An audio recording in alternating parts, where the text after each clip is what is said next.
rub your eyes, pinch yourself. You know, it really is a panel of all black and brown women at SOAS, and we're not doing the cleaning, but solidarity to SOAS cleaners, might I say, as well. And also it's great to see such a diverse audience.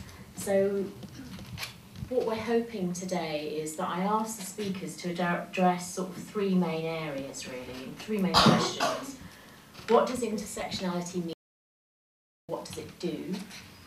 What are some of the issues that you're grappling with? So I really hate it. I'm an academic, and you go to panels and you sometimes feel like you're a little baby seal being beaten over the head by someone's analysis that's all sewn up.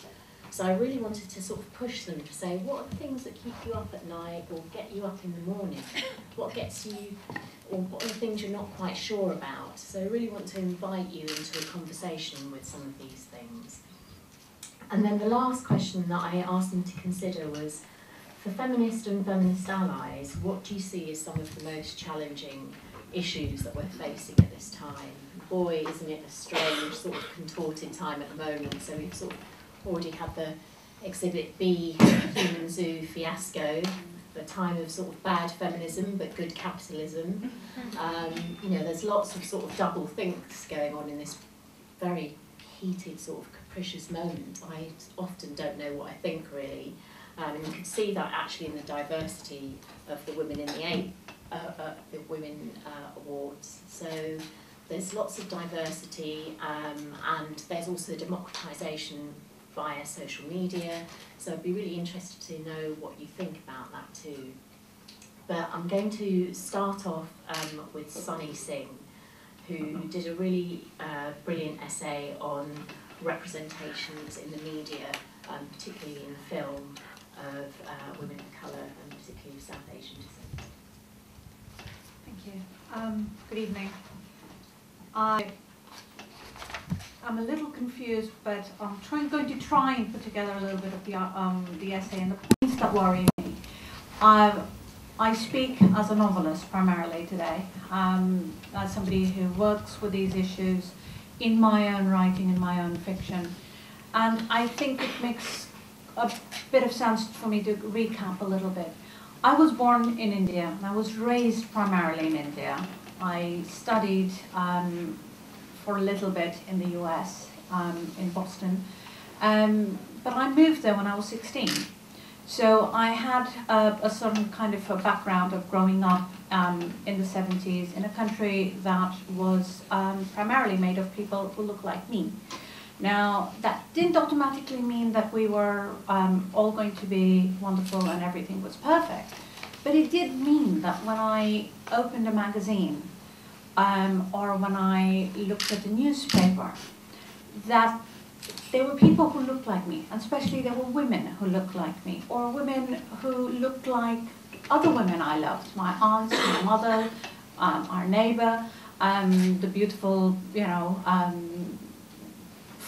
friend of an uncle, somebody who everybody you looked up to.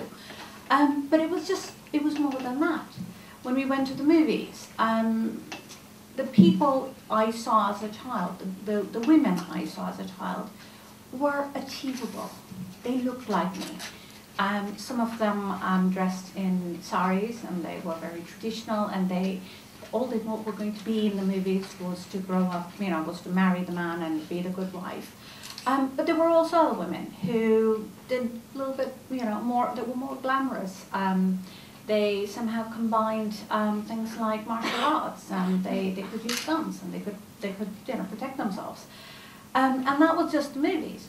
But it went further than that. These women weren't just images. Each image has a story. And I think that's what, for me, was most important. Because when I would open a newspaper and see, for example, a photograph of Karen Bailey, who's an early police officer, a woman police officer, who, when I was a child, I was about 7 or 8, became very famous for having the car that was illegally parked in the centre of Delhi towed away, and then realising that it actually belonged to the Prime Minister. It was sort of, when that showed up in the news, you went, You know, that's pretty cool. Of course, it did help that the Prime Minister was also a woman at that point. So you sort of said, I can grow up and be that. When I moved as a teenager to New York, I think we talked about culture shock. My family had sort of, said, this will change. These would be things that would be different. But I don't think any of us were prepared for what we've realized or what happened there. And that was complete erasure. Women who looked like me did not exist, in the media at least. They didn't exist in newspapers unless they were there as victims. They were either there as prostitutes or human trafficking victims or domestic violence victims. There weren't any women who looked like me who were really there as making a difference.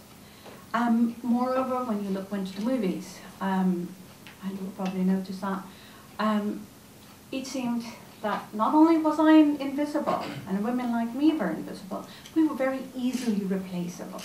So all you needed was a white woman, gave her dark hair, put some kohl, on her eye, kajal on her eyes, and gave her sort of generically Eastern-looking Daphnis clothes. And hey, she could play me better than me. Okay.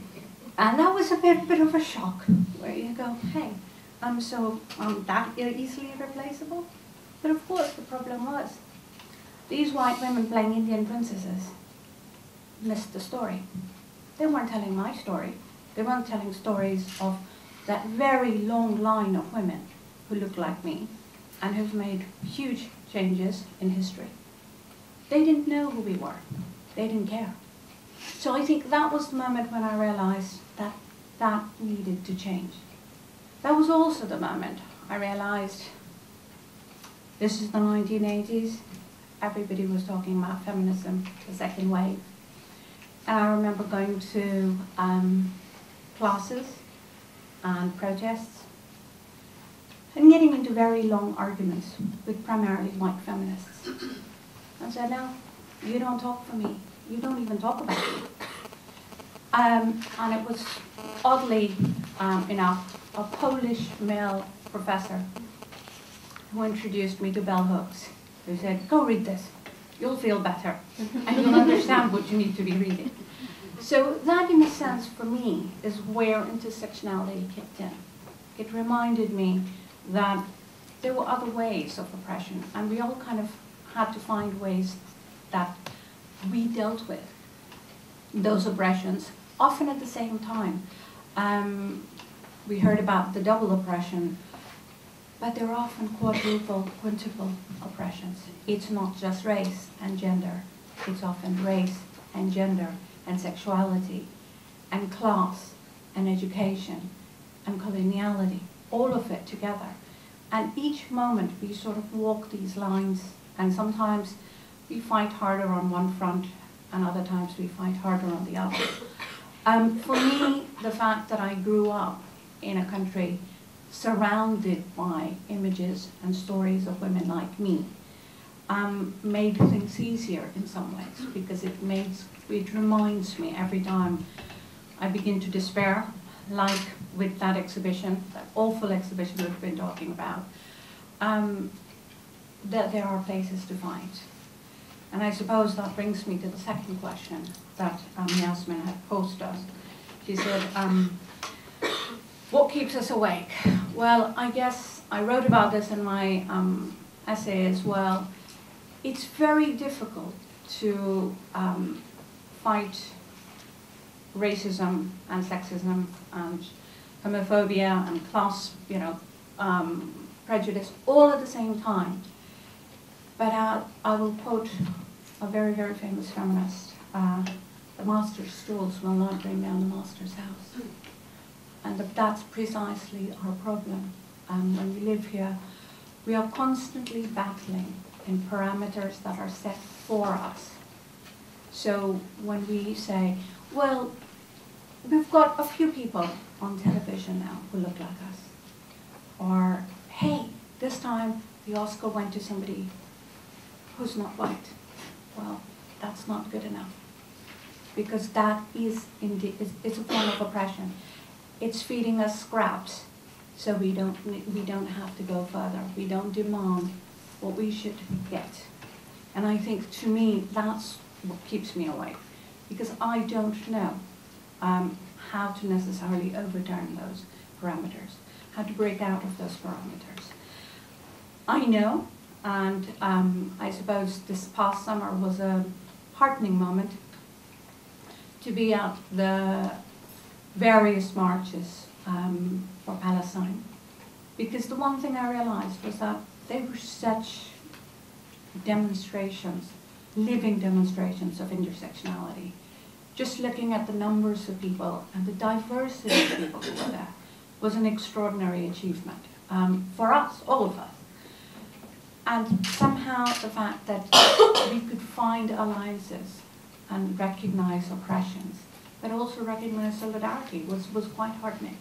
So that perhaps is a way forward, but I don't have an answer. I don't know how to go forward, how to bring down that house when the tools are still the masters in some ways. But we keep fighting. I had a final question, I suppose, that Yasmin had posed me. And that's about the challenges being faced by feminists and feminist allies. And I suppose in some ways it's about also what we look at and what we think about. And for me, the challenges would be about recognizing our diversity. I think it's quite easy for us, all of us, to get focused in on what is important. So we focus in, for example, on racism, or we will focus in on Islamophobia, or we will focus in on X, Y, Z. What we forget is that the experiences of oppression are as diverse as the ways there are to fight them. So, as Yasmin said, yes, we live in a time of supposed bad feminism, but there isn't a bad feminism. When I write about, for example, fashion, which is, I find fascinating for its content, for its symbolic content, but also for the ways it provides a place for human beings to insist on their individuality. I posted, actually on Twitter, I posted a series of images called, which were #protestchic. And they were really about women in just different ways that they were dressed, from the various forms of hijab to these amazing, chiffon dresses. And they were there for a protest march. And I just found that quite fascinating, that they had come into a community event, into a communal event, and in some way they were able to assert their individuality at the same time. So perhaps I think I will end with that, because I'm keeping the time. The idea of diversity, of experiences, we can engage and potentially share them. That's